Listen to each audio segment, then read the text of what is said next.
Assalamualaikum warahmatullahi wabarakatuh. Perkenalkan saya Ahmad Zaki Ramadan dengan NIM 2306721.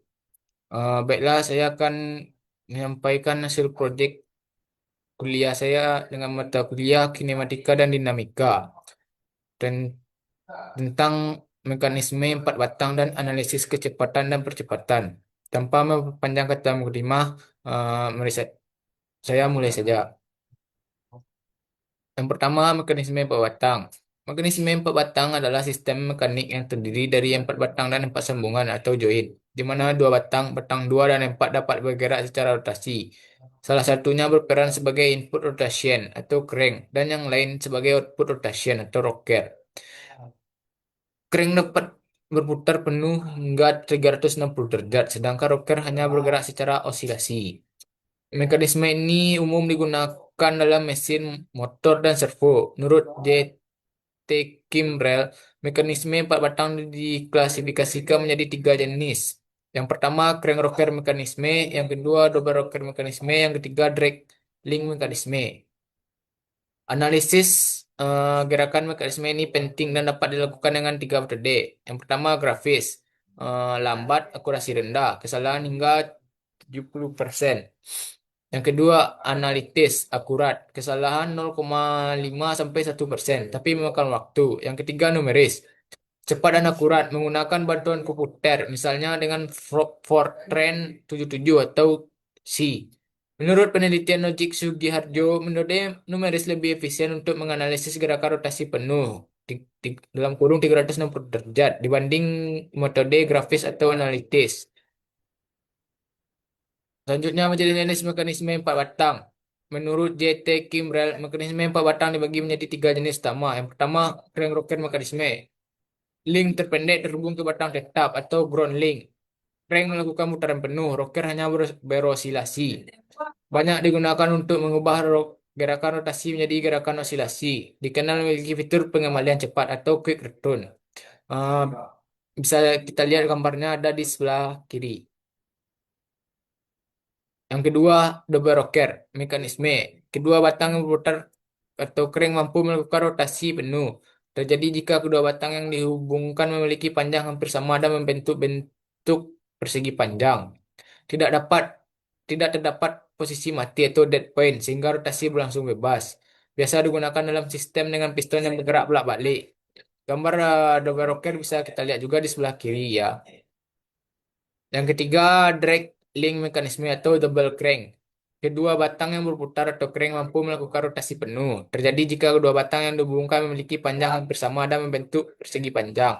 Tidak terdapat posisi mati atau dead point, sehingga rotasi berlangsung bebas. Biasa digunakan dalam sistem dengan piston yang bergerak bolak-balik.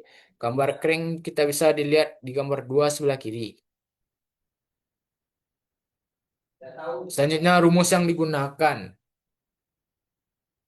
Rumus yang digunakan yang pertama yaitu sudut OAF. Sudut OAF sama dengan tan pangkat min 1 dalam kurung OF per OA. Yang kedua sudut OFA. Sudut OFA sama dengan 180 derajat dikurang 90 derajat dikurang sudut OAF. Yang ketiga sudut BAF. Sudut BAF sama dengan sudut X tambah sudut OFA. Yang keempat jarak B sampai F. S sama dengan kuadrat akar kuadrat AB pangkat 2 tambah AF pangkat 2. Yang kelima sudut AFB. Sudut FE sama dengan sin pangkat min 1. Dalam kurung AB eh, dikali sin sudut BAF sama dengan E per BE. Yang keenam sudut ABF. Sudut ABF sama dengan 180 derajat dikurang sudut BAF dan dikurang sudut AFB. Yang ketujuh sudut BEF. Sudut BEF sama dengan cos pangkat min 1 dalam kurung BF pangkat 2 tambah BE pangkat 2 dikurang S pangkat 2 per 2 dikali EF dikali BE. Yang kedelapan sudut FBE. Sudut FBE sama dengan tan pangkat min 1 dalam kurung EF per S dikali sin sudut BEF. Yang sembilan sudut BFE. Sudut BFE sama dengan 180 derajat dikurang sudut FBE dikurang sudut BF. 10. Sudut ABE. Sudut ABE sama dengan sudut ABF tambah sudut FBE. Selanjutnya F output. F output sama dengan sudut OFA tambah sudut AFB tambah sudut BFE. Pengaplikasian mekanisme empat batang dalam industri. Mekanisme empat batang digunakan secara luas dalam industri karena mampu meningkatkan efisiensi kerja mesin atau alat bantu. Mekanisme ini dapat menilai kinerja sistem dan mudah diterapkan pada berbagai aplikasi. Contoh penerapan penting. Satu, piston pada kendaraan bermotor berfungsi menerima tekanan hasil pembakaran dan meneruskannya ke pros engkol melalui connecting rod. Mekanisme ini krusial untuk efisiensi dan keandalan mesin. Yang kedua, engsel tutup mesin mobil.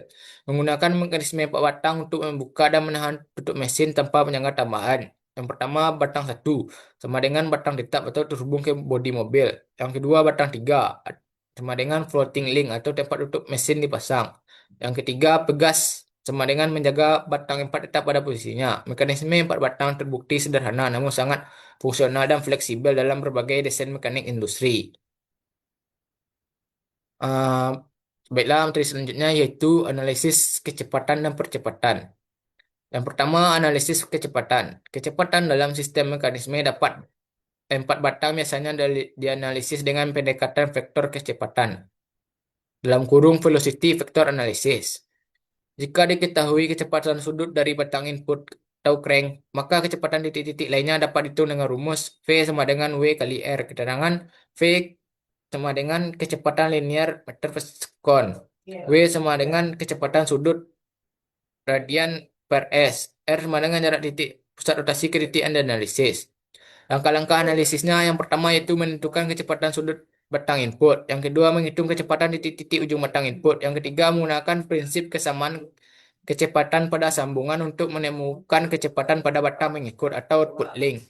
Yang keempat, jika tersedia menggunakan metode grafik atau simulasi numerik untuk validasi hasil. Yang kedua yaitu analisis percepatan. Analisis percepatan terhadap waktu. Dalam mekanisme pembatang percepatan dapat berupa yang pertama yaitu percepatan tangensial sama dengan akibat dari percepatan sudut. Yang kedua percepatan sentripetal sama dengan akibat dari kecepatan sudut. Rumusnya yaitu alpha T sama dengan alpha dikali R. Yang kedua alpha S sama dengan W pangkat 2 kali R. Keterangannya yaitu alpha T sama dengan percepatan tangensial atau meter per sekon pangkat 2. Alpha sama dengan percepatan sudut. Radian per sekon pangkat 2. Alpha S sama dengan percepatan sentripetal yaitu meter per sekon 2. W kecepatan sudut atau radian per sekon. Ya, R sama dengan jarak titik yang dianalisis. Langkah-langkah analisis percepatan yang pertama yaitu menentukan percepatan sudut dari input apabila tersedia. Yang kedua, menghitung dan pada titik ujung batang input. Yang ketiga, menggunakan hukum gerak rotasi dan relasi antar sambungan untuk menghitung percepatan pada batang lainnya. Eh, Selanjutnya penerapan dalam praktikum. Pada percepatan kecepatan sudut batang input dapat ditentukan berdasar waktu yang dibutuhkan untuk satu rotasi penuh, ya atau 360 derajat. Misalnya, jika satu putaran memakan waktu 2 detik, jika panjang batang 2 adalah 0,1 meter. Jadi rumusnya itu W W2 sama dengan 2pi per 2 sama dengan pi radian per sekon. Eh, Pi sama dengan Pi kali 0,1 sama dengan 0,314 meter per sekon. Selanjutnya, dengan menggunakan posisi batang dan sudut antar batang saat percobaan, maka nilai kecepatan dan percepatan dari titik-titik lain pada sistem bisa dianalisis dengan metode grafik atau numerik. Misalnya menggunakan software MATLAB atau simulasi manual dengan pendekatan linear. Kesimpulan dari analisis kecepatan dan percepatan. Analisis kecepatan dan percepatan memberikan gambaran menyeluruh tentang performa gerak dalam sistem mekanisme empat batang. Hasil yang teoritis yang diperoleh melalui perhitungan dapat dibandingkan dengan data pengamatan atau hasil pengukuran langsung. sehingga dapat diketahui apakah terdapat penyimpangan dan seberapa besar tingkat akurasi sistem mekanisme tersebut. Dengan demikian, kecepatan dan percepatan menjadi indikator penting dalam desain dan evaluasi sistem mekanisme seperti piston kendaraan, engsel otomatis, serta perangkat industri lainnya. Baiklah, mungkin itu materi dari hasil proyek saya yang bisa saya sampaikan. Mohon maaf apabila ada penyebutan kata yang salah. Eh, dengan berakhirnya materi yang saya bacakan tadi, maka saya berakhir juga lah presentasi saya ini. Sekian, terima kasih. Assalamualaikum warahmatullahi